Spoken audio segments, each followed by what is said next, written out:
I'm looking at medical supply shelves. I'm looking at medical supply shelves when the PA system crackles to life above my head. Dr. Pierce to OR3 for transplant procedure. That's my father's surgery. They're ready for the kidney, which means James is currently on an operating table in OR5, already cut open, his kidney being harvested from his body. Right now. This moment.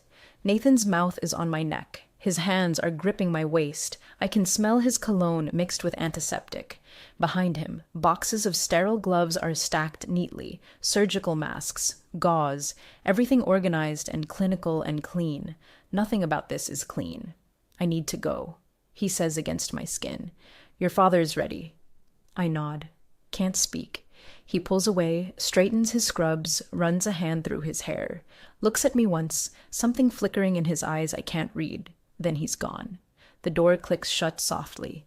I stay in the storage closet for 5 more minutes, my back against the shelves, my dress wrinkled, my heartbeat loud in my ears. When I finally return to the waiting room, my mother looks up immediately. Where were you? Her face is tight with stress. James's mother was asking about you. Just needed air, I say. The waiting room was suffocating. It's 11:07 a.m. I've been gone for 28 minutes. James went into surgery at 8 a.m., 4-hour procedure to remove his kidney. His left kidney, the one they determined was slightly larger, better for transplant. They made the incision on his left side, went in laparoscopically, clamped off blood vessels, removed the organ from his body.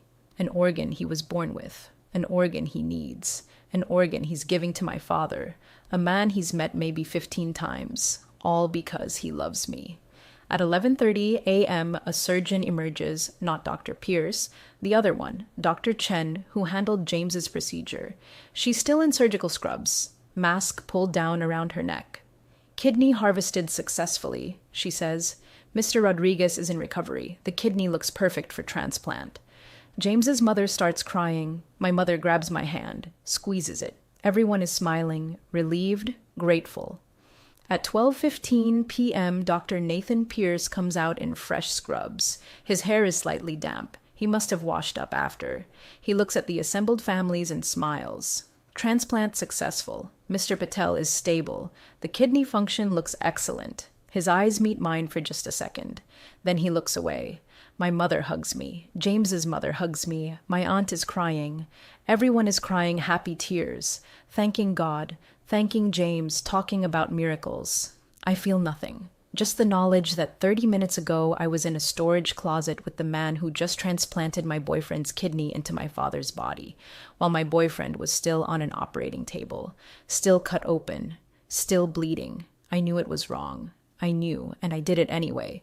But let me start from the beginning. Let me tell you how I became this person.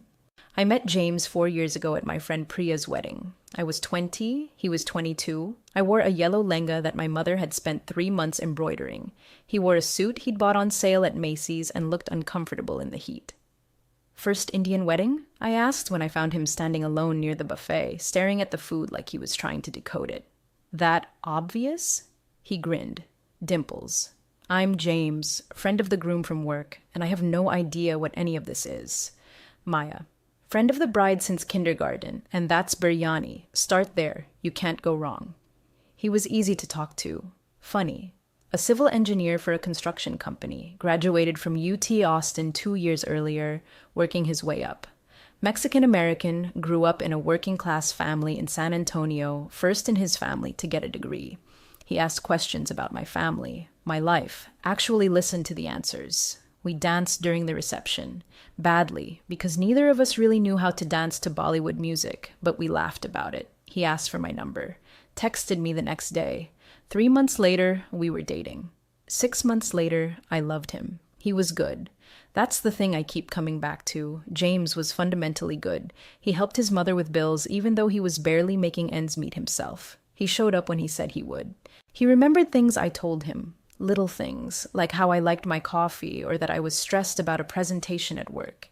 When he met my parents for the first time, he brought flowers for my mother and asked my father about his work.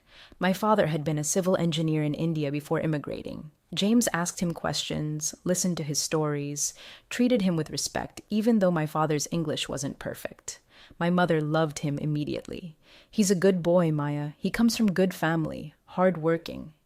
My father was more reserved, but I could tell he approved. Stable job, respectful, not like some of these boys only thinking about parties. We moved in together after a year and a half. A two-bedroom apartment in Montrose, $1,450 a month, which was stretching both our budgets, but felt like ours. James hung pictures. I picked out furniture from IKEA that we assembled together, laughing when we couldn't figure out the instructions. He proposed on our 3-year anniversary. Nothing fancy, just us at Herman Park, sunset. A ring he'd been saving for that cost more than he should have spent. I said yes. We planned to get married the following year after we'd saved more money. Everything was normal. Everything was good. Then my father got sick. Kidney disease, chronic, progressive, eventually requiring dialysis. My father was 58. He'd had high blood pressure for years that he'd ignored. That Indian tendency to just push through, not complain, not go to doctors until something catastrophic happens. By the time they caught it, his kidney function was at 20%. 6 months later, he was on dialysis, 3 times a week, 4 hours at a time, hooked up to a machine that filtered his blood because his kidneys couldn't anymore. I watched my father, this man who'd worked 12-hour days his entire life, who'd emigrated to America with $400 and built a life, become a shell. Gray skin, exhausted constantly, nauseous. Every week more of him disappeared. My mother became consumed by it. Cooking special low-sodium, low-potassium meals, driving him to appointments, researching treatments, calling me every day with updates, questions, fears. They put him on transplant list, Maya, but wait time is 3 to 5 years. He doesn't have 3 to 5 years. Living donor was the only real option. Someone healthy donating a kidney. My mother couldn't. She had diabetes. My aunt was too old. My uncle had high blood pressure. I got tested. I wasn't a match. That's when everything in my life became about my father's kidneys. Every family gathering was discussions about his potassium levels. Every phone call was my mother crying about his exhaustion. Every dinner with James became me distracted, stressed, checking my phone for updates. James was patient. He drove me to my parents' house when I was too stressed to drive. He sat through family dinners where everyone spoke a mix of Gujarati and English, and he understood maybe half. He held me when I cried. "We'll figure it out," he said. "Your dad's strong. He'll get through this." But I felt like I was drowning. 23 years old, and my life had become hospital visits, dialysis schedules, donor registries.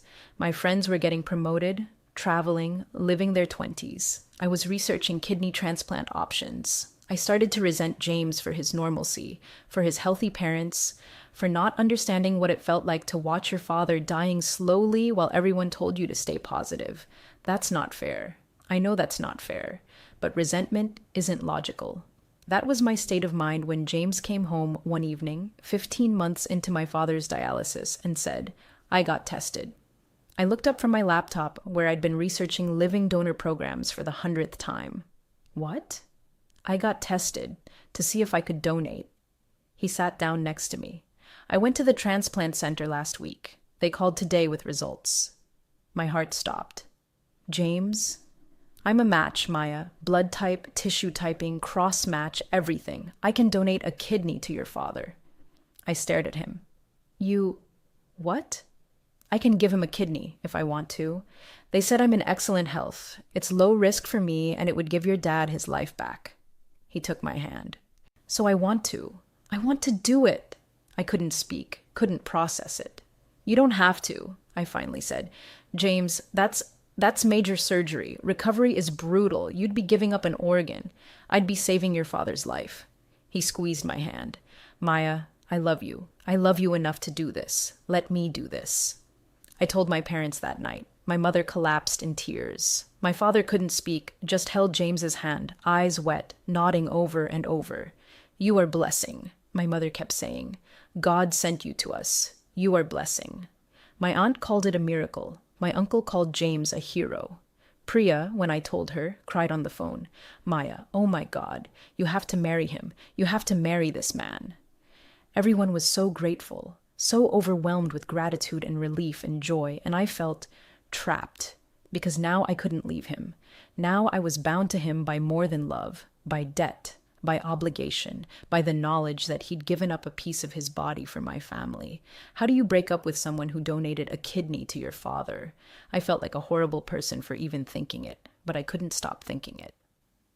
The testing process took weeks. Blood work, imaging, psychological evaluation, insurance coordination.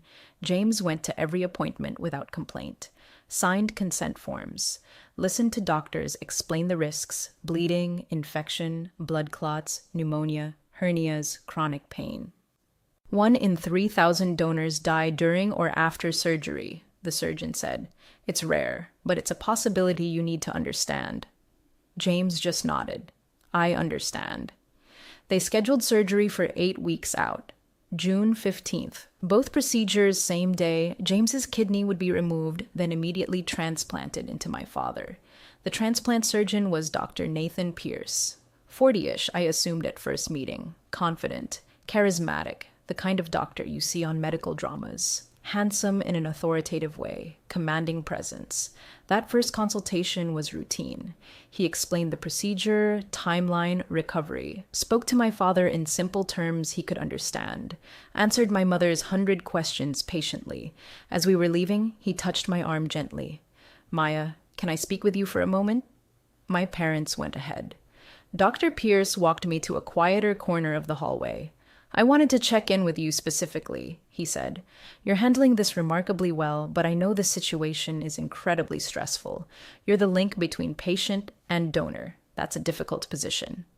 I'm fine, I said automatically. Are you? He looked at me directly. Because it's okay if you're not. This is a lot.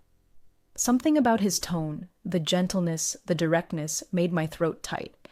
I'm just trying to keep everyone calm.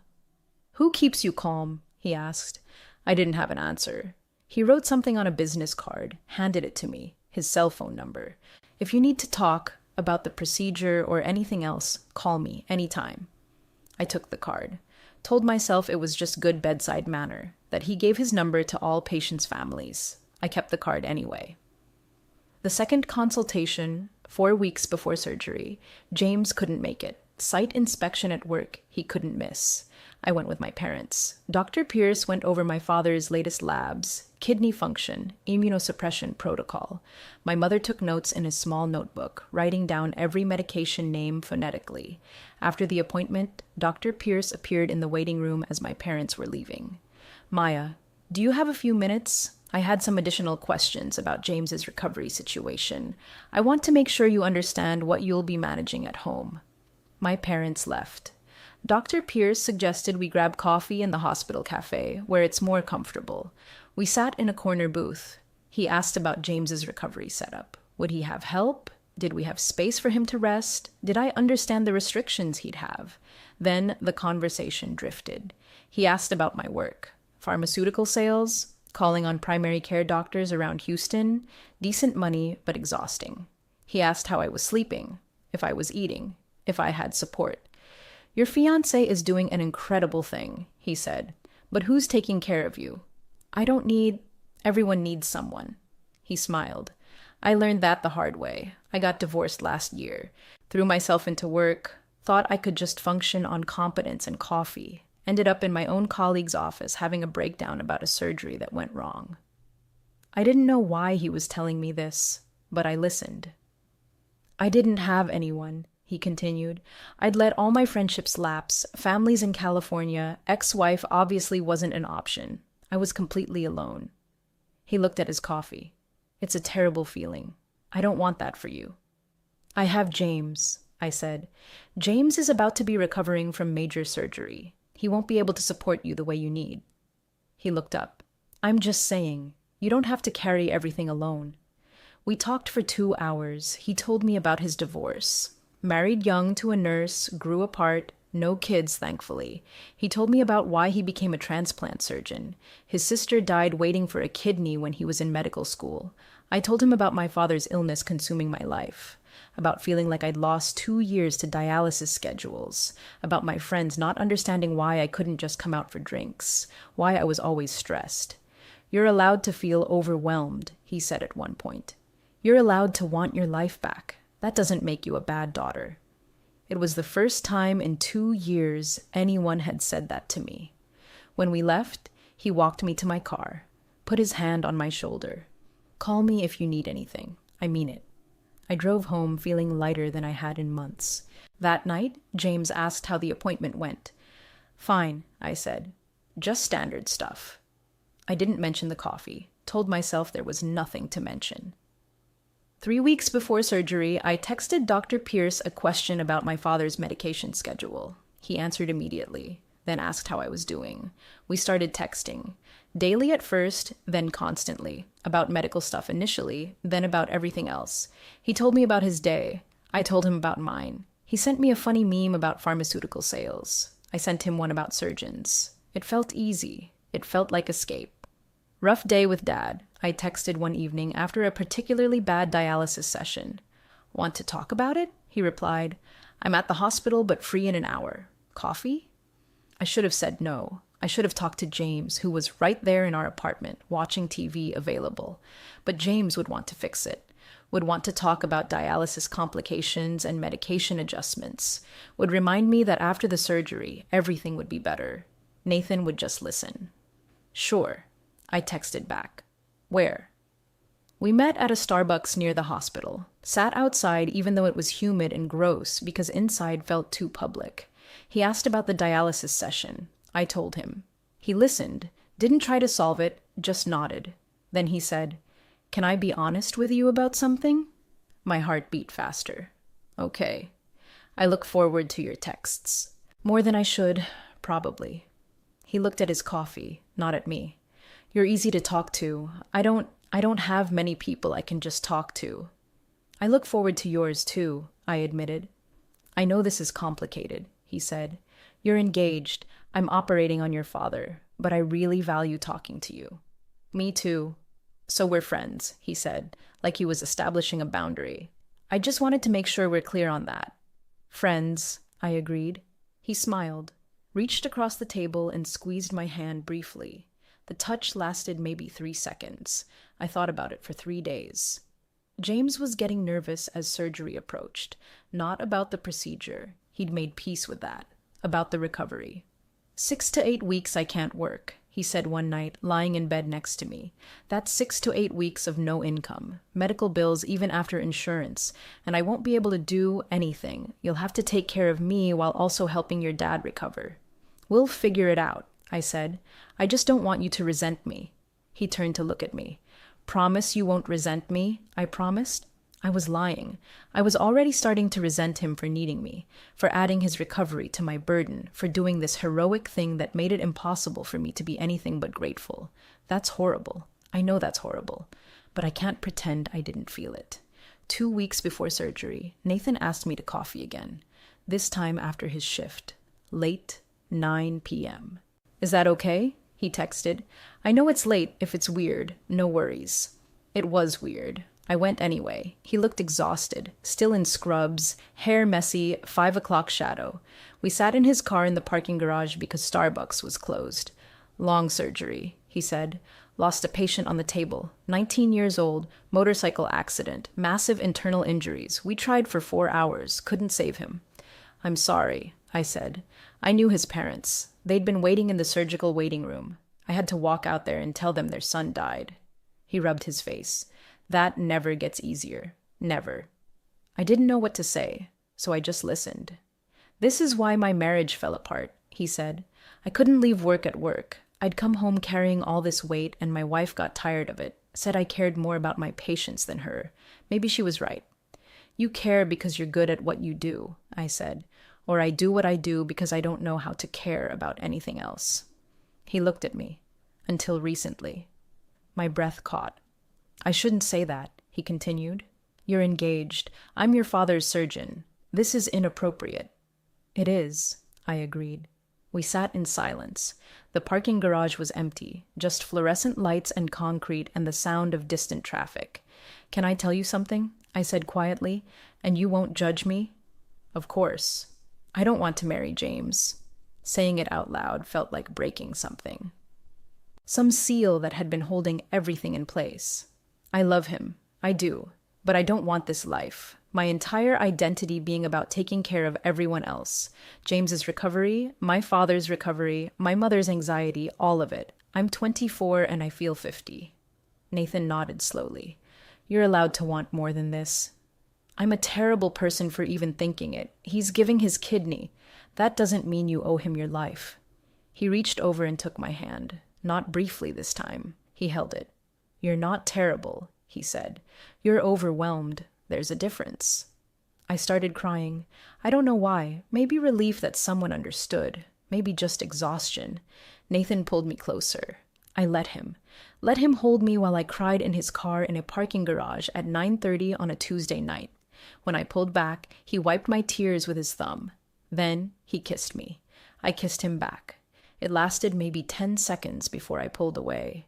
I should go, I said. Maya, I should go. I got out of his car, drove home shaking. James was asleep on the couch, waiting up for me, TV still on. I covered him with a blanket, went to our bedroom, lay awake until 3 a.m. Nathan texted at midnight. I'm sorry. That was inappropriate. Please forgive me. I texted back, it's okay. It wasn't okay, but I didn't want him to stop. 1 week before surgery, I told James I needed to shop for recovery supplies. Compression stockings, wedge pillows, wound care materials, all the things we'd need for both him and my father post-surgery. Instead, I drove to Nathan's condo downtown. I knew I shouldn't. I knew what would happen. I went anyway. He opened the door and we looked at each other for maybe 5 seconds. Then I stepped inside and he kissed me. I told myself it didn't mean anything. I told myself I was just stressed and needed an escape. I told myself it was pre-wedding jitters, cold feet, normal doubts magnified by an abnormal situation. I told myself a lot of things. We didn't talk much. What was there to say? We both knew what this was, something wrong, something we'd regret, something we couldn't resist anyway. Afterward, lying in his bed, staring at the ceiling, this can't happen again. I know, he said. After the surgery, it's done. We'll never see each other again except in professional contexts. I know. I mean it, Nathan. He pulled me closer. I know. I went home 3 hours later than shopping should have taken. James was in the kitchen making dinner. Did you find everything? He asked. Yeah, all set. He kissed my forehead. You're amazing, taking care of everyone. I felt nothing, just empty. We met once more before surgery, 2 days before, at his place again. Same excuses to James, errands, picking up medications, helping my mother with something. This time we did talk about what would happen after. I'm being transferred, Nathan said. Dallas, in about 2 months. That's good, I said. Clean break. Is that what you want? He was lying on his side looking at me. A clean break? What else would I want? You could leave him. After the surgery, after recovery, you could leave. I stared at the ceiling. And then what? Date you? Maybe. You're 40, divorced, workhorse surgeon who told me himself he doesn't know how to care about anything but work. I'm 24, about to be buried under caretaking for 2 recovering surgery patients. What kind of relationship is that? A honest one? He touched my arm. Maya, you're not happy. I can see it. Why stay? Because he's giving his kidney to my father. I sat up. Because if I leave him after that, I'm the worst person alive. So you'll stay out of guilt? Better than leaving out of selfishness. He didn't argue. We lay there in silence for a while. After the surgery, I said finally, we don't contact each other. We don't see each other. This ends. If that's what you want, it's what's right. I left an hour later. That was 2 days before surgery. The last time should have been the last time. It wasn't. Surgery day, June 15th. We had to be at the hospital at 6 a.m. James was calm. Weirdly calm. He made jokes with the nurses, asked questions about the procedure, signed consent forms without hesitation. While they were getting him ready, IV placement, pre-op medications, he held my hand. After this, your dad gets his life back, he said. Worth it. He kissed me. I kissed him back. Tasted coffee and mint from the gum he'd been chewing. I love you, he said. I love you too. I meant it. I did. You can love someone and still betray them. That's what I've learned. They wheeled him away at 7:45 a.m. He waved at me, smiled. See you when I'm one kidney lighter. The surgery would take 4 hours, maybe longer. My parents arrived at 8. James's mother arrived at 8:30. We all sat in the surgical waiting room. Uncomfortable chairs, CNN on TV, coffee that tasted like chemicals. My mother prayed. James's mother prayed. My aunt showed up and prayed. I stared at the TV and felt detached from my body. At 9:30, Dr. Chen updated us. Surgery proceeding well. About halfway through kidney removal. Everything looks good. Everyone was relieved. I felt nothing. At 10:15, my phone buzzed. Text from Nathan.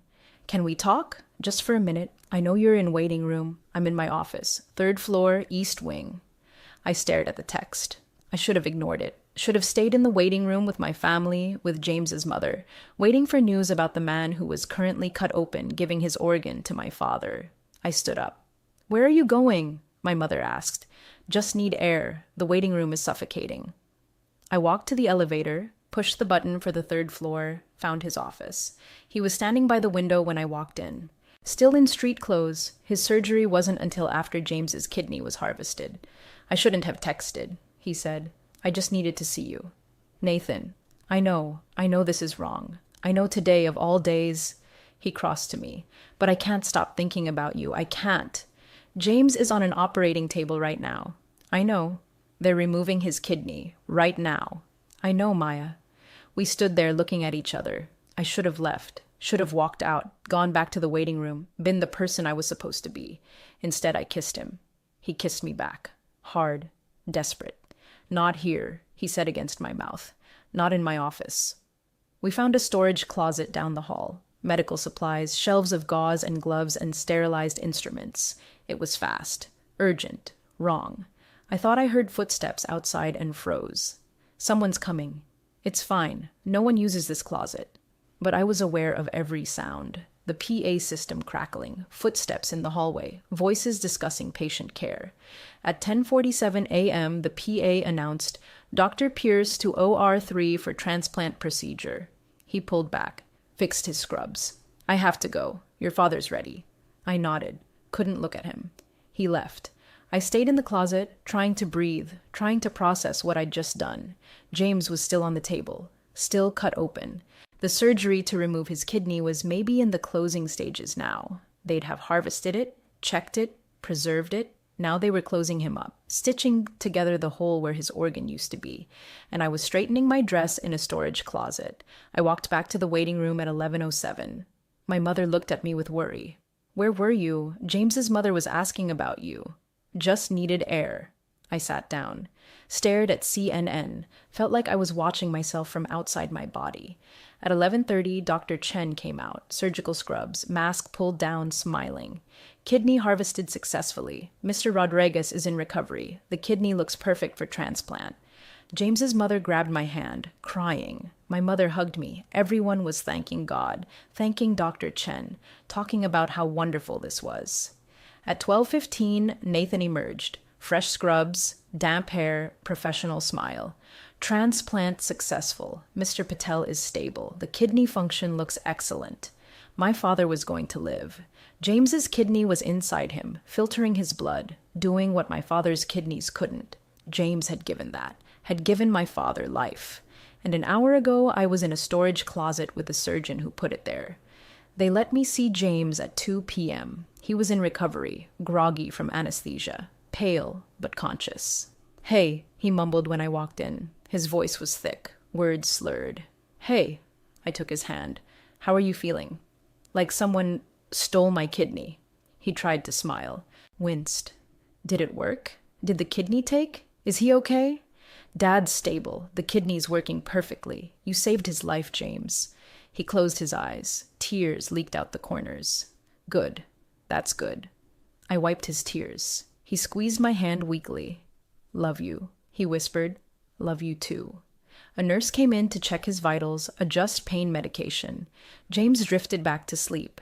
I sat there holding his hand, looking at the bandage on his left side where they'd cut him open. Surgical tape and gauze covering the incision. The place where his kidney used to be. He'd done this because he loved me. I excused myself and threw up in the bathroom down the hall. They kept James in the hospital for 3 days. Standard procedure for living kidney donors, monitoring for complications, managing pain, physical therapy to get him walking again. My father was in the next wing, also being monitored. Doing better than James, actually. Receiving the kidney is less traumatic than giving it. I split my time between them. Brought James ice chips, helped him sit up, held his hand through waves of pain. Brought my father his medications, translated doctor instructions for my mother, smiled, and accepted everyone's gratitude. James is hero, my mother kept saying. Such good boy. You are blessed to marry him.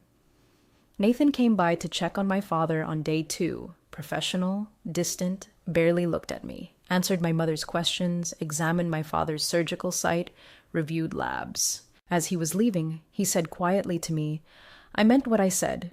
Dallas in 2 months. After that, we never speak again. Good, I said.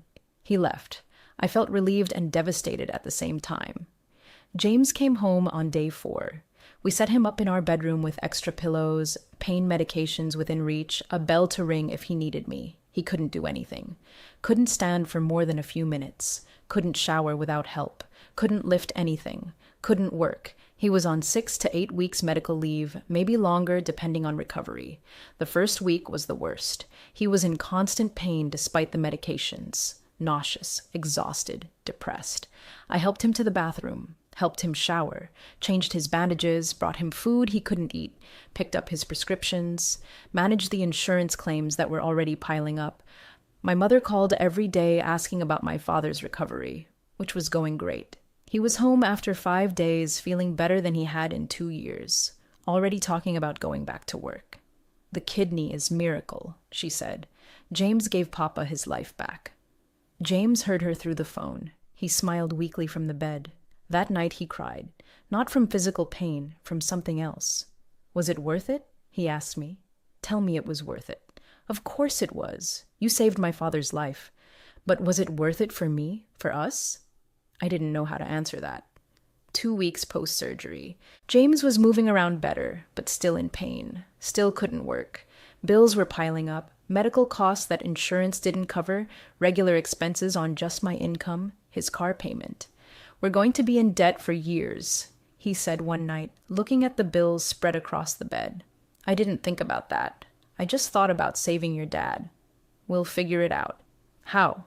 He looked at me with red-rimmed eyes. How, Maya? I can't work for another month minimum. We can't afford this apartment on your salary alone. We're drowning. So we move somewhere cheaper. And we pay moving costs with what money?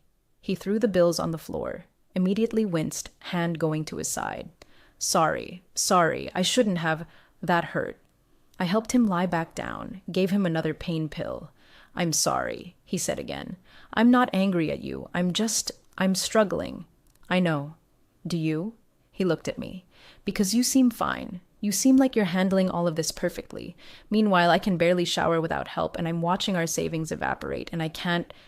He stopped, turned away, started crying. I held him while he cried. Felt nothing. 3 weeks post-surgery. My phone buzzed one evening while I was helping James walk to the kitchen. Nathan's name on the screen. Text message. Can we talk? I deleted it immediately, but James saw his name. Dr. Pierce? He asked. Why is he texting you? Probably about Dad's follow-up care. Your dad's care goes through his primary transplant team, not the surgeon directly. Maybe it's administrative, I don't know. He looked at me for a long moment, then went back to focusing on walking, but I could tell he was thinking about it. Nathan texted again 2 days later. I'm sorry. I just need to know you're okay. I texted back. Don't contact me again. Maya, please, just talk to me for 5 minutes. No. I'm leaving for Dallas next week. Just give me 5 minutes to say goodbye. I should have blocked him. Should have deleted his number, removed all traces. Instead, I waited until James was asleep. Then I called. Hello? Nathan's voice sounded desperate. 5 minutes, I said. That's all. Thank you. God, thank you. I needed to hear your voice. I've been thinking about you constantly. How are you? How's James recovering? Badly. He's in pain. Can't work. We're drowning in bills. Happy? Of course not. Maya. This was a mistake, all of it. I never should have. I stopped. Couldn't say it out loud. I need to go. Wait, just, do you regret it? Of course I regret it. All of it? I didn't answer. Maya, he said softly, you know you can still leave. After he's recovered, after things settle, you can leave the man who gave his kidney to my father, leave him while he's still recovering from surgery he had because of me. What kind of person does that? The kind who's honest about not wanting to be there. Honest, I laughed bitterly. Right, that's what I am. Honest. You're human. You made a mistake. That doesn't. I have to go. I hung up. Blocked his number, deleted our entire text history. Then I went back to bed next to James, who was sleeping with one arm over his surgical scar. The guilt was eating me alive. Not just guilt about what I'd done, guilt about not feeling guilty enough, because part of me, a horrible, selfish part, didn't regret the storage closet, didn't regret Nathan's apartment, didn't regret any of it except getting caught in the trap of my own conscience. I should have been drowning in remorse. I should have been begging God for forgiveness, crying myself to sleep, unable to function. Instead, I was just numb. I looked at James, suffering through recovery, struggling to walk, barely able to shower without help, and I felt nothing. Not love, not guilt, not anything. Just obligation. He was a good person, a fundamentally decent human being who'd sacrificed his body for my family, and I'd betrayed him in the most visceral way possible, while he was on an operating table, getting his kidney removed, to save my father's life. How do you live with that? How do you wake up every morning, look at yourself in the mirror, and reconcile who you are with who you thought you were? I started having this recurring thought. I should tell him. I should confess. Let him hate me. Let him leave. It would be better than this pretending, this caretaking built on lies, but telling him would destroy him. He was already barely holding it together, physically fragile, financially stressed, emotionally depleted. Telling him I'd cheated, that I'd cheated on the day of his surgery with the surgeon who'd transplanted his kidney, would shatter him. So I kept quiet, kept bringing him his medications, kept helping him shower, kept smiling at my parents, accepting their praise for James, listening to my father's gratitude. I am alive because of James, my father said at Sunday dinner, 4 weeks post-surgery. He was there in person, first family dinner in 2 years he'd felt well enough to attend. He gave me life. I will never forget. James smiled weakly. He'd come to dinner even though he was exhausted, even though sitting upright for more than an hour hurt because my parents had wanted to celebrate. You are son to us now, my mother said, touching James's face. More than son. You are gift from God. James looked at me across the table. I tried to smile. That night, driving home, he was quiet. You okay? I asked. Your family loves me more than you do, he said. I gripped the steering wheel. What? Your family. They look at me like I'm a hero, like I'm this amazing person. You look at me like I'm a burden. That's not. It is, Maya. It is true. He stared out the window. I gave my kidney to your father. I can't work for another month. I'm in pain constantly. We're in debt. And you look at me like you wish I wasn't here. James, do you want to leave me? The question hung in the air between us. I should have said no immediately, should have reassured him, held him, promised him I loved him. I hesitated. That was answer enough. He started crying. Quietly, tears just sliding down his face while he looked out the window. I gave you everything, he said. I gave your father my kidney. I sacrificed my body, my health, my income, and it's not enough. I'm not enough.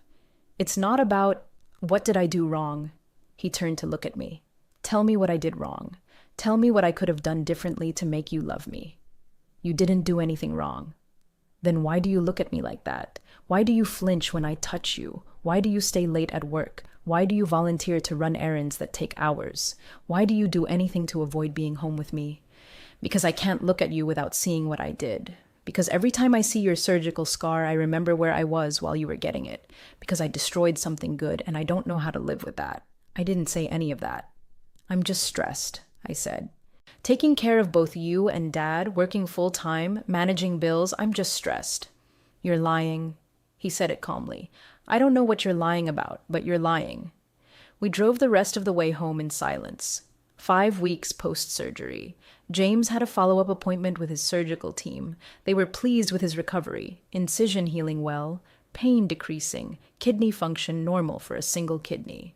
You're cleared to return to work in 2 weeks, the surgeon said. Light duty at first, no heavy lifting for another month. James nodded, smiled. That's great news. In the car afterward, 2 more weeks and I can work again. 2 more weeks and I'm not completely useless. You're not useless. I cost us $6,000 in medical bills and 6 weeks of income. I'm pretty fucking useless, Maya. He'd never sworn at me before, never spoken to me with that edge of bitterness. The surgery had changed him, not just physically. He was angry now in a way he'd never been before, resentful, depressed. I'd done that. I'd broken him in more ways than he knew. 6 weeks post-surgery. James went back to work on light duty. Half days at first, no field work, just office tasks. He came home exhausted every day. Scars still hurt when he moved certain ways. He'd lost 15 pounds from the combination of surgery and recovery. Looked gaunt, older. Meanwhile, my father was thriving. Back at work full-time, playing tennis on weekends. Talking about traveling to India to visit family, something he couldn't do while on dialysis. The contrast was brutal. My father got his life back. James lost his. One evening, James came home early, found me in the bedroom crying. Hey, what's wrong? He sat on the bed next to me, hand on my back. Nothing. I'm fine. You're not fine. Talk to me. I can't. Maya, please. I know things have been hard between us. I know I've been difficult, but talk to me. I looked at him, at his concerned face, his hand gentle on my back, his wedding ring still on his finger, even though we'd postponed the actual wedding indefinitely due to finances. He deserved the truth. He deserved to know what kind of person he'd given his kidney for. I need to tell you something, I said. Okay. And after I tell you, you're going to hate me. You should hate me. His hand stilled on my back. What did you do? I told him everything. The texting, the coffee dates, Nathan's apartment, the storage closet on the day of his surgery, while he was on the operating table, while they were removing his kidney. I told him that the surgeon who transplanted his kidney into my father was the same man I'd been with 30 minutes before the transplant. I watched his face change as I spoke. Confusion, disbelief, horror, something breaking behind his eyes. When I finished, he just stared at me. Say something, I whispered. While I was in surgery, his voice was completely flat. While I was unconscious on a table, letting them cut me open and take my kidney, you were with him. Yes, the surgeon. The man who took my kidney out of my body and put it in your father. You were fucking him while I was on the table. James, do not say my name. He stood up, stumbled, still not steady on his feet, caught himself on the doorframe. Do not fucking say my name. I'm sorry. You're sorry. He laughed. Horrible sound. You're sorry. I gave your father my kidney. I gave him life. I sacrificed my body. I can't play sports anymore. I can't do half the things I used to do. I have a scar. He lifted his shirt, showed me the healing incision. I have this forever. Proof that I loved you enough to cut out a piece of myself. I know. And while they were doing it, you were in a fucking storage closet with the surgeon. He slid down the wall, sat on the floor, put his head in his hands. I wanted to go to him, touch him, comfort him somehow, but I'd given up that right. Did you ever love me? He asked the floor. Yes, I do. Not enough. No, I admitted. Not enough. We sat there for a long time. Him on the floor, me on the bed. Silent. Finally, I want you to leave. James, get out. Pack your things and get out. I can't. His voice cracked. I can't look at you right now. Where will I go? I don't care. Your parents. A hotel. Back to him for all I care. Just get out of my sight. I packed a bag. He stayed on the floor, head in his hands, not looking at me, at the door. I'm so sorry. Your father has my kidney, he said to the floor. I can never take it back. He's walking around with a piece of me inside him, because I loved you, and you... He didn't finish, didn't need to. I left. I stayed at a hotel that night. Extended stay America off I-10, $150 a night we couldn't afford. Stared at the ceiling. Listened to highway sounds through the thin walls. Tried to feel something. Guilt, shame, regret. Something. Just felt empty. I called my mother to tell her James and I were separating. Didn't tell her why, just that we'd grown apart. The stress of everything had been too much. She cried. But he gave Papa his kidney. He is hero. Maya, you cannot leave him. It's complicated, Mom. Did you meet someone else? Her voice turned sharp. Tell me truth. Is there someone else? No. Technically true. Nathan was in Dallas. I'd never see him again. There was no someone else now. Then you go back. You apologize for whatever you did. You fix it. James is good boy. You will not find better. I hung up. She called back 6 times. I didn't answer. A week later, I got served with separation papers. James wanted to make it legal. 6 months separation, then divorce. I signed them. My father called. Maya, what is happening? Why you are leaving James? He gave me life. I know, Papa. Then why? I can't explain. He called me. He was crying. He said you betray him. What does that mean? I closed my eyes. It means I'm a bad person. No, you are my daughter. You are a good girl. Tell me what happened. I can't. Maya, I have to go, Papa. I hung up, blocked my parents' numbers for 3 days because I couldn't handle the calls. James told his mother the truth. I know because she left me a voicemail. I don't know what you did, she said, voice thick with tears. But my son is destroyed. He can barely get out of bed. He gave up his kidney for your family, and you, whatever you did to him, I hope you know you broke a good man. I hope you can live with that. I saved the voicemail. Listened to it sometimes when I needed to remember who I was. 2 months after separation, I'd moved into a 1-bedroom apartment in a worse neighborhood, $950 a month, which was all I could afford alone. My parents had stopped calling. Word got around our community about the separation, not the details, just that I'd left James after he donated the kidney. That was enough. I was the daughter who abandoned the hero. My mother saw me at temple and turned away. I went back to work. Kept showing up to doctors' offices, smiling, presenting pharmaceutical samples, pretending to be human. One doctor, Dr. Ramesh, older woman who I'd been calling on for 2 years, asked how my father was doing. She'd followed his case, been happy when I told her about the transplant. He's doing great, I said. The kidney's working perfectly. And how's the donor? Your fiancé, yes? How is his recovery? We're not together anymore. Her face changed. Oh, I'm so sorry. The stress of it all? Something like that. She looked at me for a long moment. You left him, didn't you? After he gave the kidney. I didn't answer. My dear, she said gently. What did you do? I started crying in her office, told her everything. She listened without judgment, handed me tissues, let me finish. Then, you made a terrible choice, you know that. Yes. And now you have to live with it. Yes. Some mistakes you don't recover from. Some choices define who you are. This is one of those choices. I nodded. I knew. 3 months after separation, I saw James once, at a pharmacy picking up a prescription. He looked better, had gained back some of the weight. His face wasn't as drawn. He was with someone, a woman, pretty, laughing at something he said. He saw me. The laughter died. He said something to the woman, then walked over. Maya. Hi. How are you? Fine. You? Good. Better. He shifted uncomfortably. Hand went to his side. Unconscious gesture, touching where the scar was under his shirt. I'm back at work full time, feeling almost normal. That's good. Silence. Your dad? He asked. How's he doing? Really well. The kidney's working great. He's back to his old self. Good. That's good. I'm glad. He meant it. After everything, he was still glad my father was healthy. James, don't. He held up his hand. Whatever you're going to say, don't. There's nothing to say. I'm sorry isn't enough, but I'm sorry. You're right. It isn't enough. He looked at me with something like pity. I hope it was worth it, Maya. The surgeon. I hope whatever you got from him was worth destroying us. It wasn't. Then you traded something real for nothing. That's even sadder. The woman he was with called his name from across the store. He glanced back, then back to me.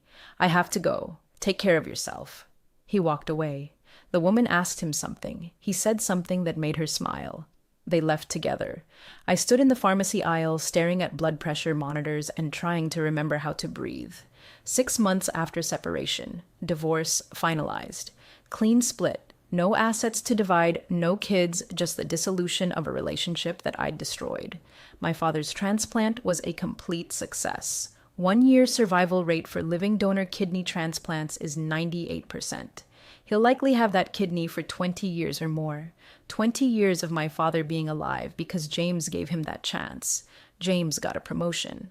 I know because I still followed him on Instagram. Pathetic, but I couldn't help it. He posted a picture from his new office. Blessed and grateful. New position, new chapter. Comments full of congratulations. The pretty woman from the pharmacy commenting with heart emojis. He looked happy, healed, moved on. I went on a few dates. They went nowhere. Men asked about my last relationship. I couldn't explain it without revealing who I was. So I lied. Said we grew apart. Said the timing was wrong. Said it was mutual. One guy pressed for details. "You seem like you're carrying a lot of guilt about something. What happened?" I never saw him again. 1 year after separation, I still work pharmaceutical sales, still drive around Houston calling on doctors, still see kidney transplant medications, and think about James's kidney inside my father's body. My father retired, healthy enough to enjoy it. Traveling, playing with my nieces and nephews, living life he thought he'd lost. He sent me a text on the anniversary of the transplant. 1 year ago today, I got new life. Will always be grateful to James. Hope you two find happiness even if not together. He doesn't know the truth. My mother suspects something but hasn't asked directly.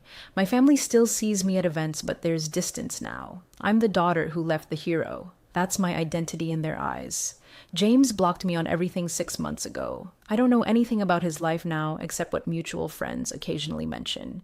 He's dating someone seriously. He looks happy. He doesn't talk about me.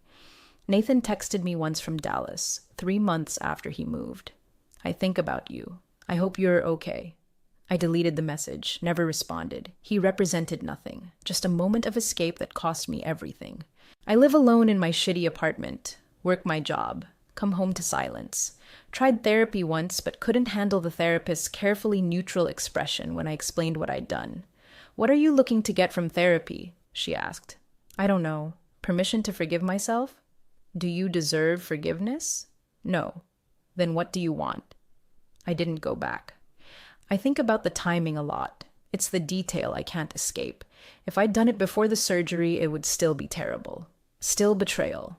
But there would be some separation between the two events. If I'd done it after, when everyone was recovered and stable, it would be awful, but not quite as visceral. But I did it during. While James was unconscious on an operating table, while surgeons were cutting into his body, clamping blood vessels, removing an organ from inside him, while he was bleeding, while he was vulnerable, while he was sacrificing a piece of himself because he loved me. I was in a storage closet with the man who would transplant that kidney. The storage closet, that's the detail that makes people recoil when I tell them. And I have told people, a few friends, when they pressed for the truth about why James left. Their faces always change at that detail. Not his apartment, not a hotel, a storage closet in the hospital, surrounded by medical supplies, like I couldn't even wait. Like I was so desperate for those 30 minutes that I'd take them anywhere, even there. That's who I am. That's what I did. I see Dr. Ramesh sometimes on my sales calls. She asks how I'm doing. "Managing," I always say. "Have you forgiven yourself?" "No." "Do you think you ever will?" "Should I?" She doesn't answer that. My father is healthy, thriving, has years ahead of him that he wouldn't have had without the transplant. James is happy, healing, has moved on to a life that doesn't include me. Nathan is in Dallas. I checked his hospital's website once. He's head of the transplant surgery there, doing well professionally. Probably doesn't think about me at all.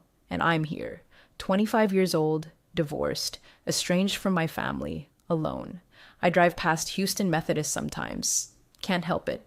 It's on the route between my apartment and several doctors' offices I call on. I think about the storage closet. Wonder if anyone uses it, if anyone knows what happened there.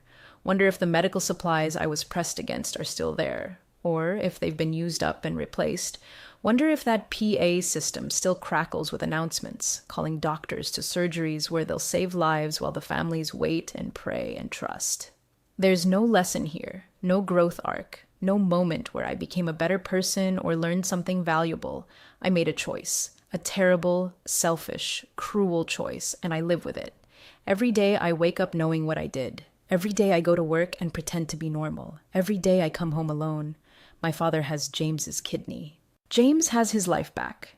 Nathan has his career in Dallas. And I have this. The knowledge that when someone loved me enough to cut out a piece of himself and give it to my family, I betrayed him in the most visceral, degrading way possible. I was in a storage closet with another man while my boyfriend was on an operating table, giving his kidney to my father. That's who I am. That's what I did. I have to live with that forever. James deserved better. My father received James's sacrifice not knowing what it cost, and I destroyed something irreplaceable because I was selfish and weak and couldn't handle my own life. There's no redemption for this. No making it right. No fixing it. Just the weight of it. Every day. Forever. I made my choice. Now I live with it. That's all there is.